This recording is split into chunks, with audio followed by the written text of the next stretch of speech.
கிடைக்குமான கேட்காதே, கிடைக்கும் என நம்பு. நடக்குமான கேட்காதே, நடக்கும் என நம்பு. முடியுமா என கேட்காதே, முடியும் என நம்பு.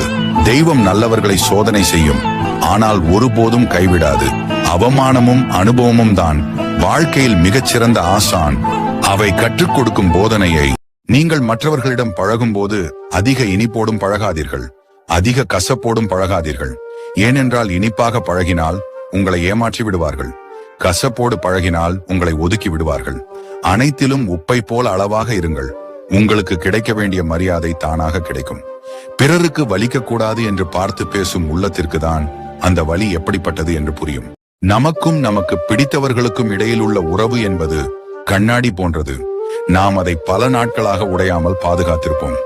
ஆனால் அவரோ அந்த கண்ணாடி உடைவது போல் வார்த்தை என்னும் கல்லினை கொண்டு அதை உடைத்து விடுவார்.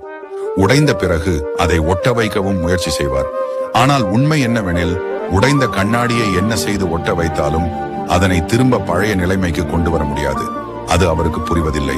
பல பிரச்சனைனால மனசு உடையும் போதெல்லாம் தனக்கு தானே சொல்ற வார்த்தை, மனசை விட்டுறதடா, உன்னை நம்பி ஒரு குடும்பமே இருக்கு.